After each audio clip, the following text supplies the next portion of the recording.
Welcome, everyone, to the C-Suite Marketing Perspectives podcast. I'm Steve McDonald, your host. And today we have on John Golden from Pipeliner, the current CMO of Pipeliner. Now, John, you're not only a CMO, you're a chief strategy officer of the company as well. You've been a CEO. You've overseen sales and marketing. So you have a very unique perspective in terms of kind of sitting at all the most important chairs at the table, right? Around how you make a go-to-market strategy and create revenue for a company. So maybe tell us a little bit more beyond that about your background and what you Yeah, do. listen, first of all, thanks, Steve, for having me on. Yeah, a bit of a jack of all trades, master of none, as some might say.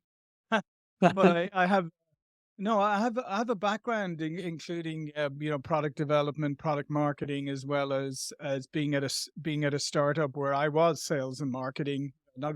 I wasn't even running sales and marketing. I literally was sales and marketing with the computer and four walls staring back at me. That's always an interesting experience.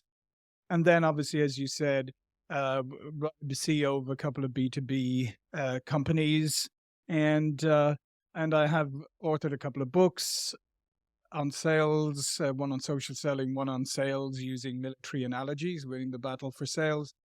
And now I obviously have the Sales Pop podcast, which I've been doing for the last I think 4 years or so. We're well over. I think we're at 1,200 episodes at this stage.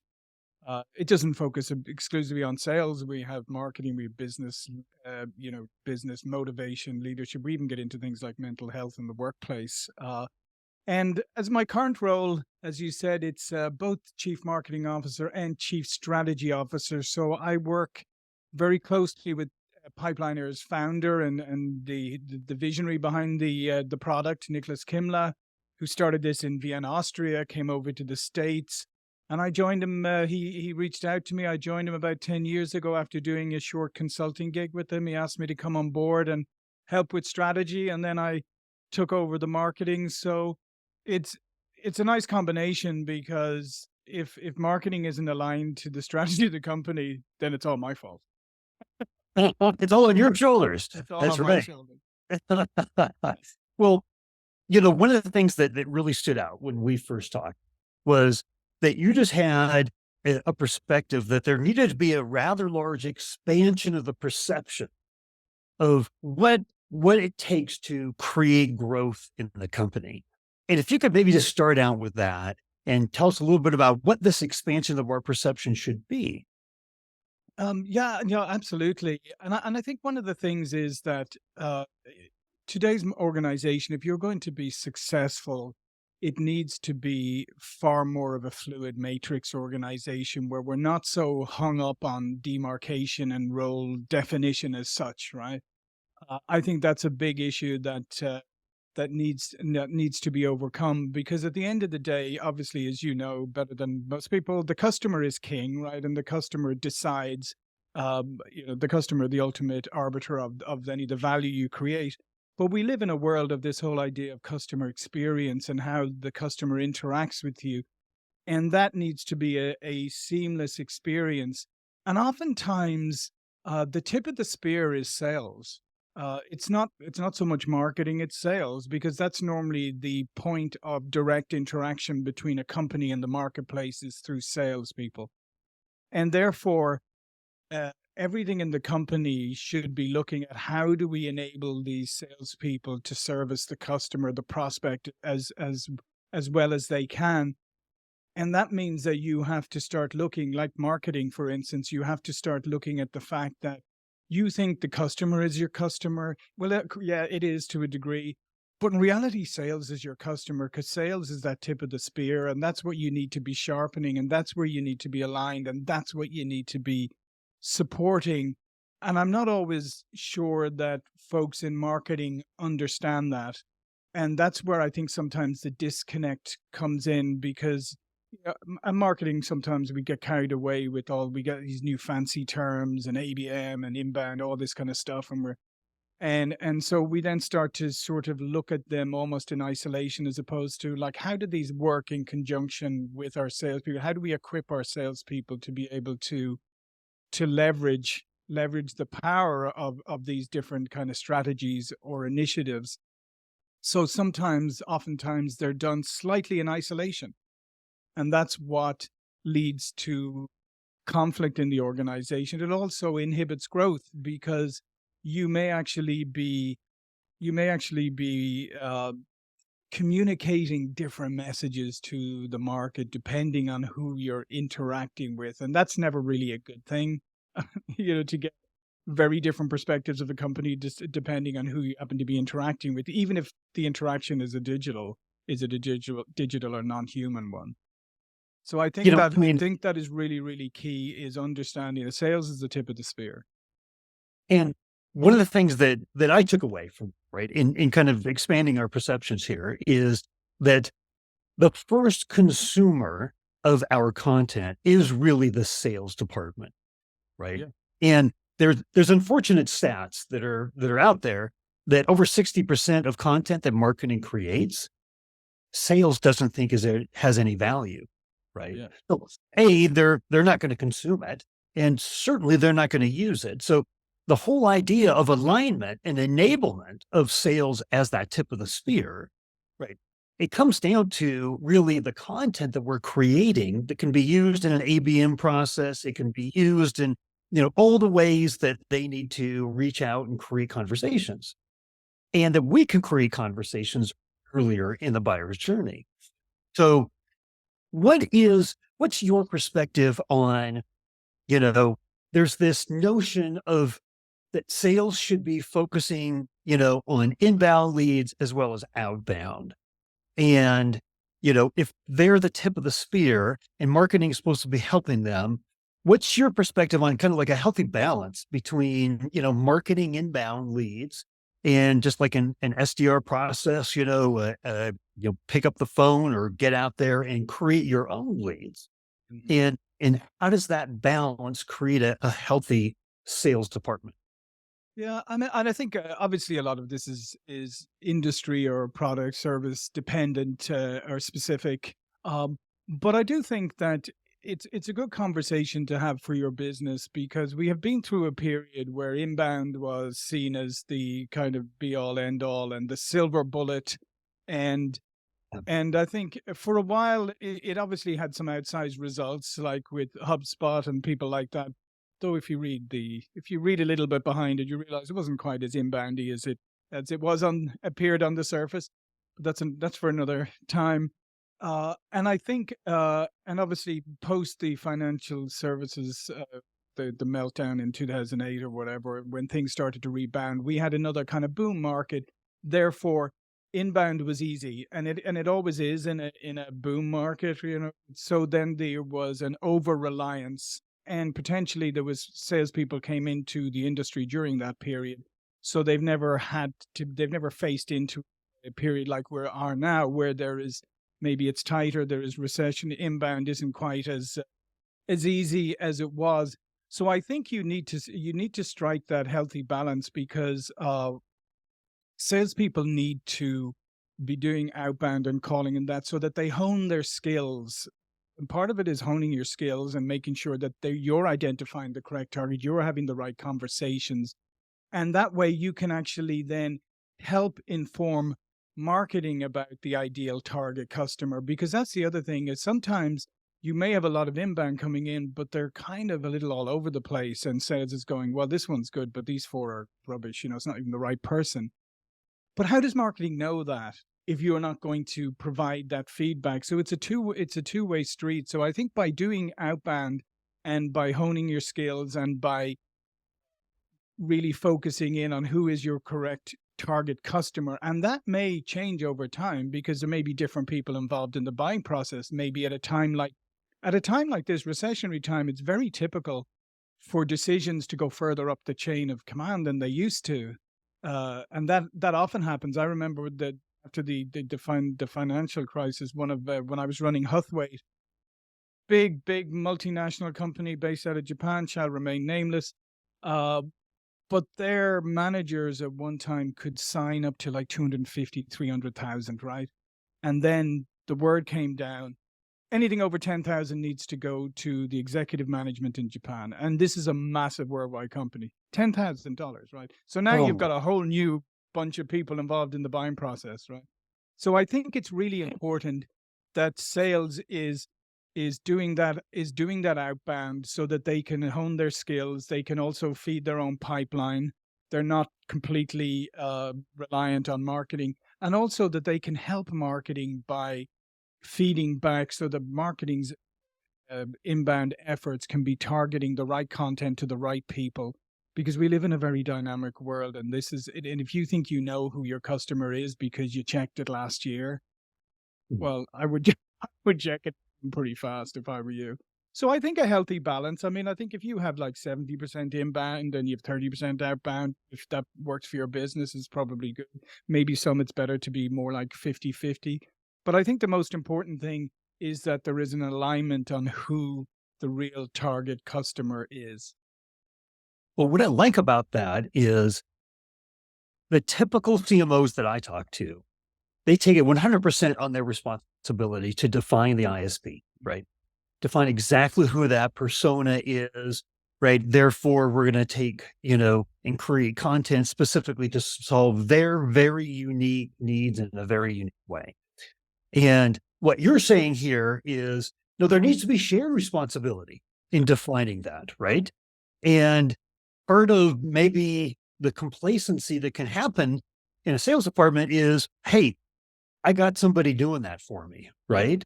yeah, But if you take that role and responsibility on, then you're taking part of that responsibility for why maybe you're getting 60% content that you're not using yes. because you're not helping, that's true alignment where Mhm. you're both coming together and saying, here's who we collectively think the ISP is, right? And why. Yeah, And so I think that's an expanded perception, yeah. back kind of the title of what we're talking And about. by the way, I think only by doing that are will the two groups understand each other and be able to produce something worthwhile, in partnership. Until until you get that alignment and that agreement on who the target customer is. Yeah, I mean, we've seen it in organizations where marketing has produced the the ideal customer profile or target customer, and they've done these lovely made up personas, and then sales will go, I've no idea. That looks like nothing like the people I talk to. And so there's a one of the others wrong, right? Somebody's Right, wrong here. right, right. Well, I want to take a little bit of a right turn Yeah. and I want to talk a little bit more about what you termed spin selling. Hmm. And you had an amazing story that I wanted you to share here that just literally talked about what I took away from that was how do you determine when the content that feeds the whole demand gen and sales process, how do you know how valuable it really is? And you've got a way of thinking about that. Right, right. Yeah.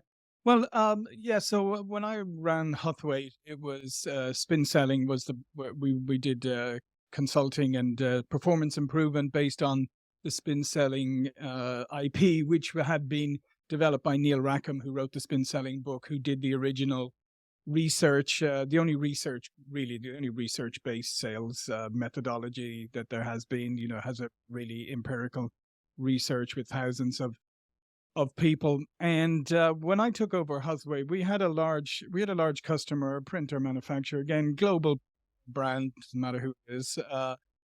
And one of the reasons we were seeing that we were stuck with them a little bit in our initiatives is because there were issues between sales and marketing that we just kind of uncovered from conversations. So I asked Neil, who was retired, gone from Huthwaite at that time. I said to him, "Do you want to come with me on a sales call? And we'll go up to New York. It'll be fun, and we'll go out and see them."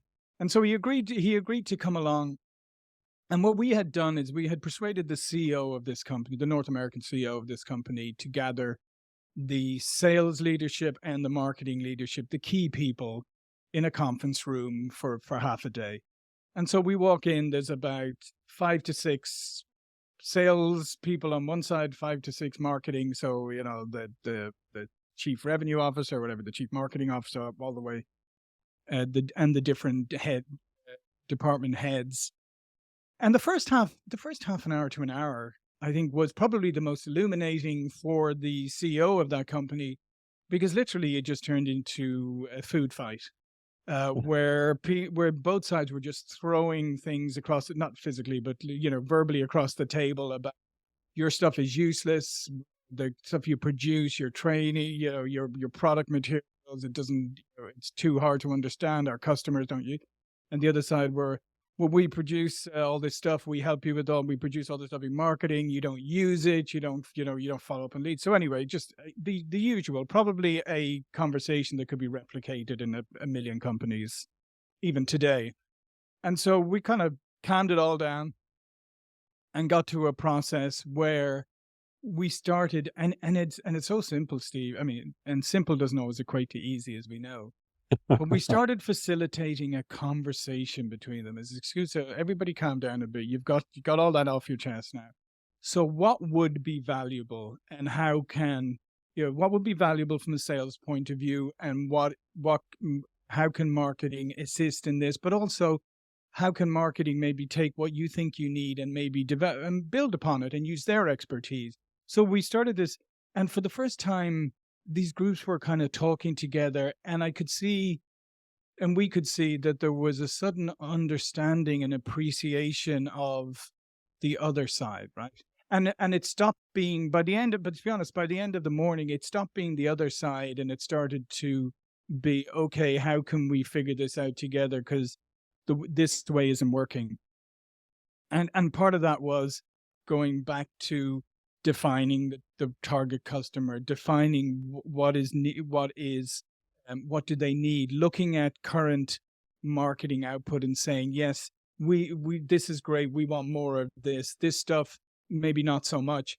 Which then marketing, once they calm down, as well, that's great. If we don't need to produce what you don't use, so this is great. We can put more effort into other things or focus more on what you do need. And then, sales agreed to be a feedback mechanism and to come back and to feedback on the efficacy of it and how it was working and all of that kind of good stuff.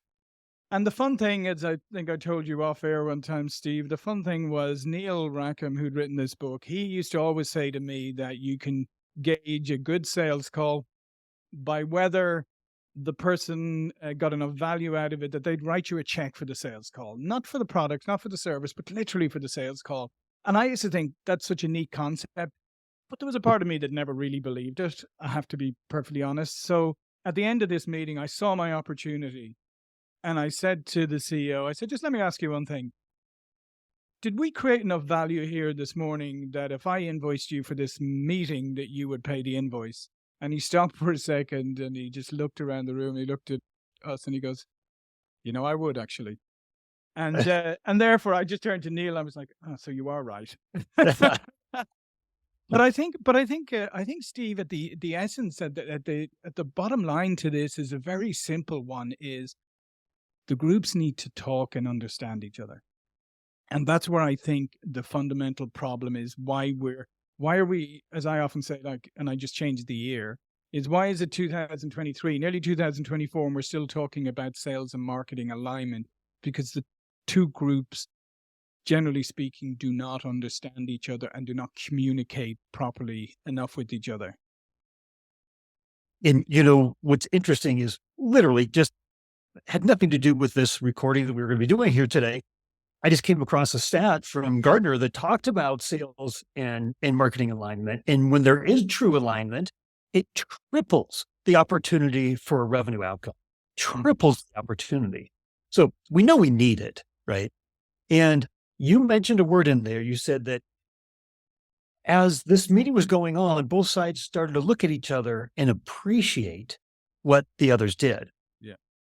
About 3 months ago, I had a podcast recording with an ex-principal analyst at Forrester, and then her partner, and they would go in and they would work as marketing and sales as consultants into these B2B organizations. And they said within an hour, they could tell whether that organization was going to grow or not. Right. And the whole way they could tell was what you just talked about. If each, the CRO and the CMO, looked at each other and appreciated the role that the other played. Yeah. That's really where that alignment starts, isn't it?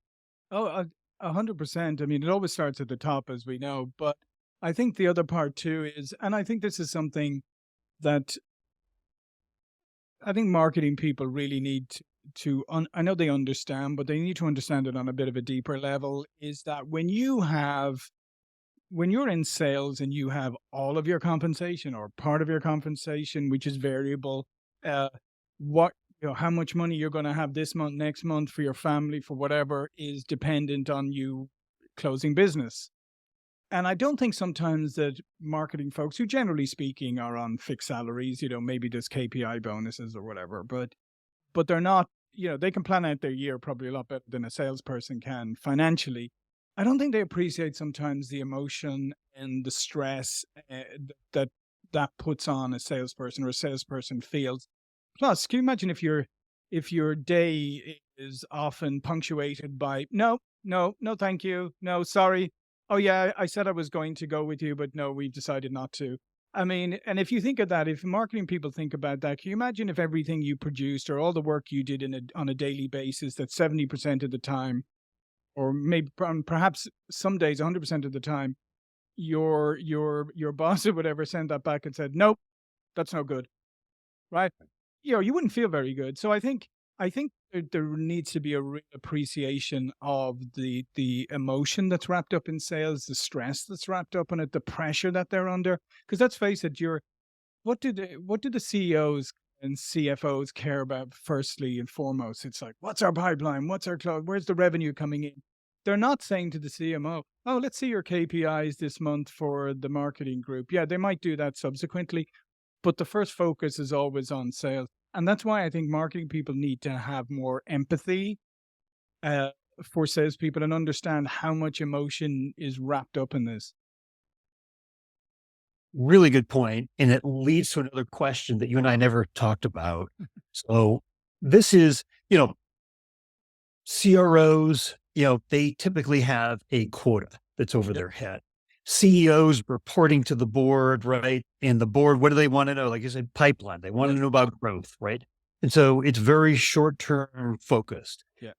Yet as a CMO, the very definition of our job is to not only obviously be very revenue focused, pipeline focused, but we also have to be helping to establish the brand, the expertise, the role of the organization as a trusted advisor, Mm-hmm. right? Wants to be listened to by their market, by their ICP, more than just here's the speeds and feeds or here's the feature benefits, right? We can't be talking at the product marketing level and get into the conversations that we need to fill the pipeline. Yeah. So there's a long-term and short-term perspective that the CMO needs to be responsible for. Yeah. What is your perspective since you're playing the CMO role, right? You've done the CEO role, you've done all these roles. What's your perspective on that balance and what needs to happen in, especially within that alignment and creating that alignment?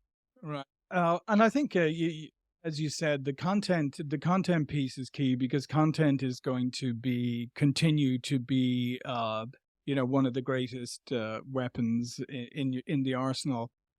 And I think there are, as you said, I think there is content, there are activities that go towards more, brand building and awareness, and those things take time, as we know. And it's never one thing, it's always an accumulation of doing many things. And that's kind of the hard, and that's where my sympathies with CMOs is like, that's a hard thing sometimes to be able to show on an ongoing basis. Because there's so many different moving parts, and it kind of comes together, coalesces over time. So it's obviously not as instant as we would like. A sale is pretty instant, where we close the deal, cool. Say, oh yeah, more people became aware of our brand. You can't really point that out in the same way. So it's a tough one. So I think there's a balance between, creating the right content and the activities that continue to build your brand and establish, who you are over a period of time. And then I think there is, as we said, there's more short-term content that also supports the brand, but reinforces and helps in the sales process. So salespeople should always have the right content at the right time. And I think just another little wrinkle for CMOs is now we have so many different ways of delivering content, and people consume content in so many different ways. I mean, Yeah, I remember going back a few years, it was great. Oh, I stick out a white paper, right? White papers were great, right? Sometimes now then people said, "Oh, let's do video," right? And now it's everything, it's audio, video, it's shorts, it's like, landscape mode, it's or rather portrait mode, short reels and stuff like that. There are so many different types of ways that you can deliver the content, and that's why I think it becomes a little bit more difficult. But I think that's why you got to look at your content and say, okay, again, somebody in sales and stuff can help you with that. Is like, how are people consuming content, right? And are they actually, and as you track your content, is it actually being consumed? Do you need to look at it? Do you need to create different types of content? So I think you're absolutely correct. I mean, I think you have to split that focus in some ways. You've got to sort of say, this initiative, these pieces of content, these are more for long-term brand building, for awareness, for trust building. These pieces are more for very, very targeted to support maybe somebody at the beginning of the sales cycle. Maybe this is for somebody in the middle. Maybe at the decision mode, you need to have something that's built around customer testimonials, things that people have done, like anything like that, like video testimonials, like simple content. And it doesn't have to be complex, right? I mean, some of our strongest content is video testimonials from customers. Some of them are done like this just with the phone, but the authenticity is 1,000%. So I think that's the challenge, and I think it's also the challenge that sometimes quick and dirty is okay. And sometimes I think marketing people struggle with that because they go, oh no, that's not going to work. It's too, and you're going, no, it's actually got beautiful authenticity. Right. Right. Well, if there was, because we've covered a lot here, if there was one thing that you wanted to leave the audience with as a takeaway, what would that be? Yeah, and I was thinking about this, and I think, and I'm just been just as guilty of this, and still am as anybody else. And I just think it's questioning your assumptions all the time, because it's like that saying that's attributed to Mark Twain. I'm not sure he ever really said it, but it's attributed to him, and that's, it ain't what you don't know that gets you; it's what you know for sure that just ain't so. And I think, and that for me, and for me personally, I think, and for our company, we say this all the time about you question your assumptions, because we're fantastic at assuming things. And it may be, and we may be assuming it based on some experiences, whatever, but we can become very certain in our assumptions, and we go, I don't need to validate that. I don't need to recheck that. I know that's true. And that's the thing that's going to get you in the end, is the things that you know for sure that just ain't so. So the takeaway is question your assumptions. And that's why as CMOs is like, don't assume that the things you're doing are working for the other, your sales customer as well as your other customer. Is go and challenge those assumptions, go and find out. Don't assume that something is going to work because it worked before. Go again, see, is this, have things changed? And don't assume things about sales, just as sales, don't assume things about marketing, or don't assume things about your customer. Because let's face it, when you're in a sales situation, what gets you into trouble? Why does something go down a sales, can go down a sales process and then fall out at the end? When you normally do forensics on it, you will find, you made some assumptions at the beginning. You didn't check this. You assumed this, or you heard that, you assumed you heard this, and you added 2 and 2 together and you got 5.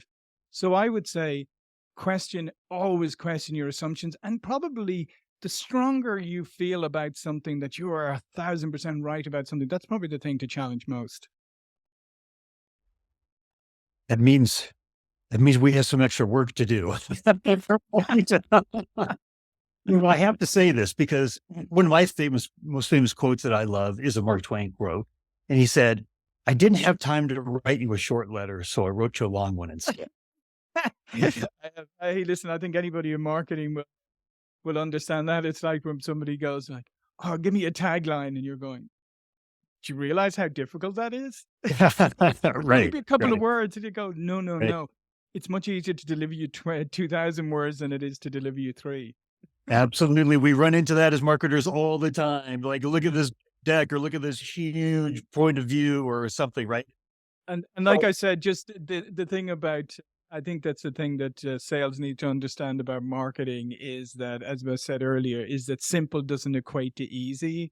So when you see something that's produced and it's nice and it's simple and it's very to the point and all of that, it's very easy to assume, well, that was easy to produce. Why can't they produce this stuff all the time? And you say, well, no, actually, that took quite a lot of effort to get it to be like this. Right.